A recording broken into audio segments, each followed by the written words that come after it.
আমি দিয়ে দিলাম পিঠা, এবার ঢাকা দিতে হবে, একটু পরে রাখতে হবে, আগুন দিতে হবে। তুমি খুব ভালো চেষ্টা করতেছো, ইনশাআল্লাহ খুব এক্সপার্ট পিঠা মেকার হয়ে যাবা। এটা মাটির চুলে আগুন দিতে হয়, নাহলে আগুন নিজে যায়। এটা হচ্ছে চুলা, এটা দিয়ে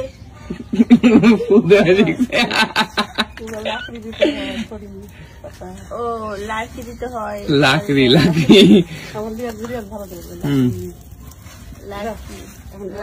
আমার আম্মা তাকে পাশ থেকে ট্রেনিং দেওয়াচ্ছে। এবার ঢেকে দাও, ঢেকে দিতে হবে। এই যে মাটি সরা, মাটি খোলা সবকিছু দিয়ে ঢেকে দিলাম। এখন একটু অপেক্ষা পিঠাটা সিদ্ধ হওয়ার পর পিঠাটা উঠে নিতে হবে। দেখতে পাচ্ছেন অলরেডি একটা পিঠা বানিয়ে ফেলেছি, দুইটাই আমি বানিয়েছি। একটা পাতলা করে বানাইছি, ও করকরা পছন্দ করে। হ্যাঁ হ্যাঁ ঠিক আছে। আমাদের পাশের বাসা থেকে একজন চিল্লায় বলে আমাদের জন্য করো, আমরাও খাবো। সবাই আমাদেরকে অনেক ভালোবাসে এখানে, আমাদের গ্রামের সবাই বুঝছো, আমাদের গ্রামের সবাই আমাদেরকে খুব ভালোবাসে।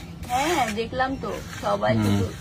চুলা নিভে যাবে কোথাও, হ্যাঁ ধরে গেছে। এর নারকেল পাতা তাহলে কষ্ট করতে হবে না তোমার। এটা কিন্তু এত ইজি না রান্না করা।